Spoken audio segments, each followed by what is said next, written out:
CHAPTER-2. Angie Petu. Angie was too young to feel the whole extent of his loss, but he divined that the angel of the hearth had vanished, and when the body was taken to the churchyard and interred, he sat down by the grave and replied to all pleadings for him to come away by saying that Mamma Madeline was there, that he had never left her, and he would stay beside her now. It was there that Dr. Gilbert, for Angie Petu's future guardian was a physician, found him when he hastened to Harremont on receiving the dying mother's appeal. Angie was very young when thus he saw the doctor for the first time, but we know youth can feel deep impressions, leaving everlasting memories. The previous passing of the young man of mystery through the cottage had impressed its trace. He had left welfare with the boy. Every time Angie heard his mother pronounce the benefactor's name, it had been almost with worship. Finally, when he appeared grown up, adorned with the title of physician, joining to the past boons the future promises, Petu had judged by his mother's gratitude that he ought himself to be grateful. The poor lad, without clearly knowing what he was saying, faltered words of eternal remembrance and profound thanks such as he had heard his mother use. Therefore, as soon as he perceived the doctor coming among the grassy graves and broken crosses, he understood that he came at his mother's appeal, and he could not say no to him as to the others. He made no resistance except to turn his head to look backwards as Dr. Gilbert grasped his hand and led him from the cemetery. A stylish cab was at the gates, into which the doctor made the poor boy step, and he was taken to the town tailor's, where he was fitted with clothes. They were made too large so that he would grow up to them. At the rate our hero grew, this would not take long. Thus equipped, Angie was walked in a quarter of the town called Pelou, where Petu's pace slacked. He recalled this as being the abode of his aunt Angelique, of whom he had preserved an appalling memory. Indeed, the old maid had no attractions for a boy who cherished true motherly affections. She was nearly 60 by this period. The minute practice of religion had brutalized her, and mistaken piety had twisted all sweet, merciful, and humane feelings, so that she cultivated in their stead a natural dose of greedy intelligence, augmented daily by her association with all the prudes. She did not precisely live on public charity, but besides the sale of linen thread hand-spun, and letting out chairs in the church, she received from kindly souls ensnared by her devout posturings petty coin which she converted into silver, and that into gold. Nobody suspected she accumulated them, and she stuffed the gold in the cushion and frame of an old armchair in which she sat at work. It was to this venerable relative's dwelling that Gilbert led little Petu. We might say Big Petu, for he was too large for his age. Miss Rose Angelique Petu, as they came up, was in a merry humor, as she had just sent another gold piece to go and keep company with the rest of her hoard. She was going around her seat of revenue, when the doctor and his ward appeared at the door, and she had to welcome the relic of her family. The interview would have been affecting if it had not been so grotesque. The doctor, a man of keen observation and physiognomist, read the character of the hypocritical old maid at a glance. With her long nose, thin lips, and small bright eyes, she collected in one person cupidity, selfishness, and hypocrisy. As soon as the stranger stated his little text on the duty of aunts to take care of their nieces and nephews, she turned sour and replied that, whatever her love for her poor sister and her interest in her dear little nephew, the slenderness of her means did not permit her, though she was godmother as well as aunt, to add to her expenses. "It is in this way, Master Gilbert. This would run me into 6 cents a day extra, for that lubberly boy would eat a pound of bread." Angie screwed up his face, for he could talk away a pound and a half at breakfast alone. "This is saying nothing for his washing, for he is a dirty little chap." Considering that Angie was a regular gypsy for burrowing about moles and climbing trees, this was true enough, but it is fair to say that he tore his clothes worse than he soiled them. "Fie," said Dr. Gilbert. "Do you, who understand the Christian virtues so well, make such close calculations about a nephew and an orphan?" "Then the keeping of his clothes in repair," went on the miser, recalling the quantity of patches she had seen sewn by her sister on the knees and seat of Master Angie's pants. "In short," said the doctor, "you refuse to shelter your nephew in your house, the orphan boy who will have to beg for alms at the doors of others."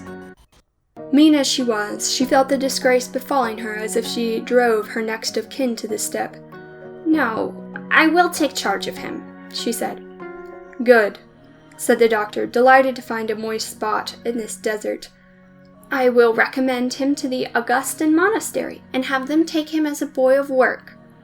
The doctor was a philosopher, we have mentioned, which means that he was an opponent of all the churchmen. He resolved to tear this little recruit from the enemy with all the warmth that the Augustines would have shown to deprive him of a disciple.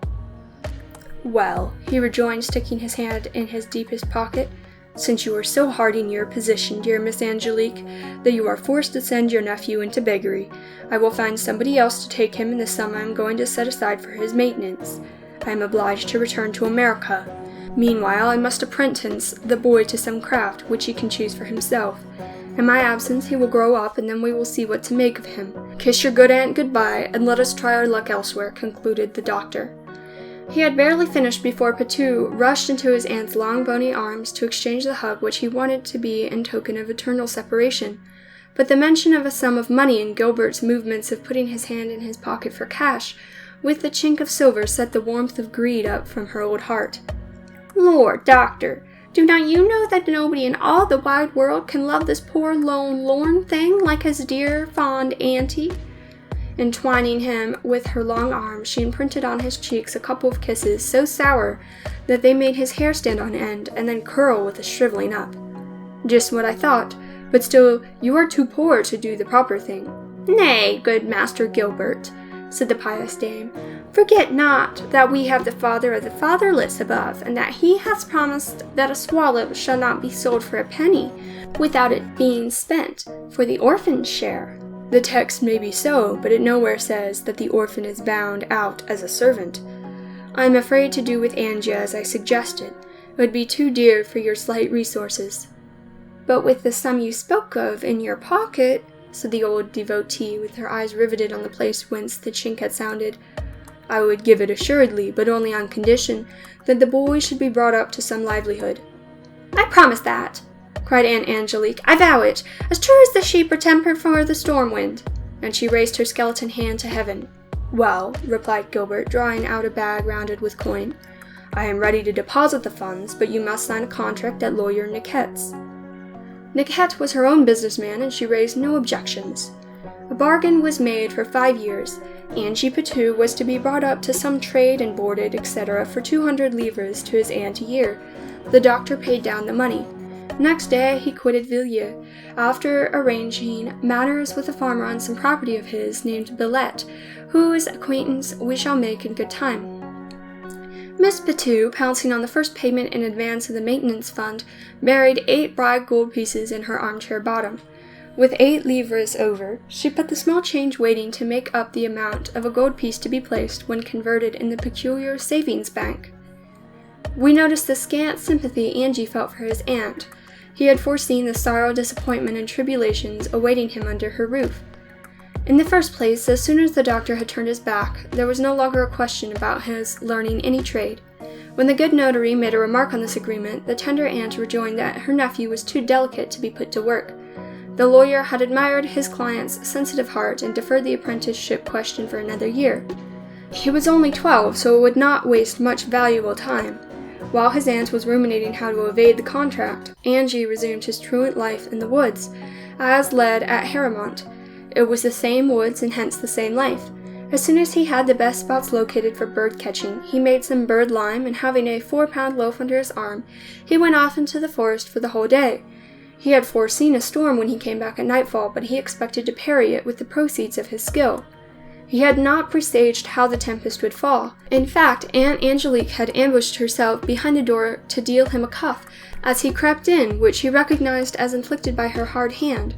Happily, he had a hard head too, and though the blow staggered him, he had the sense left to hold out as a peace offering and buckler the talisman he had prepared. It was a bunch of 24 small birds. "What's this?" challenged his aunt, continuing to grumble for form's sake, but opening her eyes more widely than her mouth. "Birds, you can see, good Aunt Angelique," replied Patou as she grabbed the lot. "Good to eat?" questioned the old maid, who was greedy in all her senses of the word. "Red beasts and larks, I should bet they are good to eat, but they are better to sell. They command a good price in the market."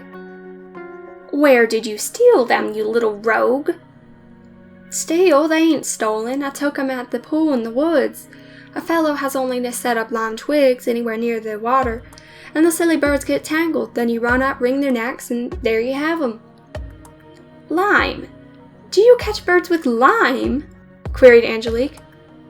"Not mortal lime, bless your innocence, but bird lime. It's made by boiling down holly sap." "I understand, but where did you get the money to buy holly sap?" "I should be a saphead to buy that. One makes it." "Ah, then these birds are to be had for the picking up." "Yes, any day, but not every day, for, of course, you cannot catch on Tuesday those you caught on Monday." "Very true," returned the aunt, amazed at the brightness of her nephew, was for once displaying. "You are right." This unheard-of approval delighted the boy. "But on the days when you ought not to go to the pools, you go elsewhere. When you are not catching birds, you snare hares. You can eat them too and sell the skins for 2 cents. Angelique stared at her nephew, who was coming out as a financier. "Oh, I can do the selling." Of course, just as Mother Madeline did, for Patou had never supposed he was to enjoy the fruit of his hunting. "When will you go snaring hares?" she asked eagerly. "I will go snaring hares and rabbits when I have wire for snares." "All right, make it." "Oh, I cannot do that," Patou said, scratching his head. "I must buy that at the store, but I can weave the springs." "What does it cost?" "I can make a couple of dozen with 4 cents worth, and it ought to catch half a dozen bunnies, and the snares are used over and over again unless the gamekeeper sees them."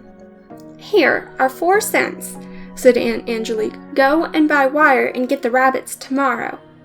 Wire was cheaper in the town than at the village, so that Angie got material for 24 snares for 3 cents. He brought the odd copper to his aunt, who was touched by this honesty. For an instant, she felt like giving him the cent, but unfortunately for Angie, it had been flattened by a hammer and might be passed in the dusk for a 2-sous piece. She thought it wicked to squander a piece that might bring 100%, and she popped it into her pouch. Patou made the snares, and in the morning asked mysteriously for a bag. In it she put the bread and cheese for his meals, and away he went to his hunting ground. Meanwhile, she plucked the robins intended for their dinner. She took a brace of larks to Abbe Fortier, and 2 brace to the Golden Ball innkeeper, who paid her 3 cents for them and ordered as many as she could supply at that rate. She went home beaming. The blessing of heaven had entered the house with Angie Patou. "They are quite right to say a good action is never thrown away," she observed as she munched the robins, as fat as ortolans and delicate as beccaficots. At dark, in walked Angie with the rounded-out bag on his shoulders. Aunt Angelique received him on the threshold, but not with a slap. "Here I am, with my bag," said he with the calmness of having well spent his day. "And what have you in the bag?" cried the aunt, stretching out her hand in sharp curiosity. "Beech mast," replied Patou. "It is in this way. If Daddy La Jeunesse, the gamekeeper, saw me rambling without the bag, he would want to know what I was lurking for, and he would feel suspicion. But when he challenged me with the bag, I just answered him, 'I'm gathering beech mast, father.' Is it not forbidden to gather mast, is it? And not being forbidden, he could not do anything, so he said nothing except, 'You have a good aunt, Patou. Give her my compliments.'" "So you have been collecting mast instead of catching rabbits?" cried Aunt Angelique angrily. No, I laid my snares under cover of mast gathering. The old donkey saw me doing that and thought it right." "But the game," said the woman, bent on the first principle. "The moon will be up at 12, and I will go and see how many I have snared." "You will go out into the woods at midnight?" "Why not? What is there to be afraid of?" The woman was as amazed at Angie's courage as at the breadth of his speculations. But brought up in the woods, Angie was not to be scared at what terrifies the town boy. So at midnight he set out, skirting the cemetery wall, for the innocent lad, never in his ideas offending anybody, had no more fear of the dead than of the living. The only person he dreaded was La Jeunesse. So he made a turn round his house, and stopped to imitate the barking of a dog so naturally that the gamekeeper's basset snorer, deceived by the provocation, replied with a full throat, and came to the door to sniff the air. Patou ran on, chuckling, for if Snorer were home, his master would surely sleep there, as the man and dog were inseparable. In the snares, 2 rabbits had been strangled. Patou stuffed them into the pockets of a coat made too long for him, and now too small. Greed kept the ant awake, though she had lain down. She had reckoned on 2 brace of game. "Only a pair," said Patou. "It is not my fault that I've not done better, but these are the cunningest rabbits for miles around." Next day Patou renewed his enterprises and had the luck to catch 3 rabbits. 2 went to the tavern and 1 to Abbé Fortier, who recommended Aunt Angelique to the benevolent of the town. Thus things went on for 3 or 4 months, the woman enchanted, and Angie thinking life endurable. Except for his mother's loss, matters were such as at Harremont he passed his time in rural pleasures. But an unexpected circumstance broke the jar of illusion of the prude and stopped the nephew's trapping. A letter from Dr. Gilbert arrived from New York. He had not forgotten his little ward on landing, but asked Master Niquette if his instructions had been followed, and if young Patou were learning the means to make his own living. It was a pinch, for there was no denying that Angie was in first-rate health. He was tall and lank, but so are hickory saplings, and nobody doubts their strength and elasticity. The aunt asked a week to put in her reply. It was miserable for both. Patou asked no better career than he was leading, but it was quiet at the time. Not only did the cold weather drive the birds away, but the snow fell. As it would retain footprints, he dared not go into the woods to lay traps and snares.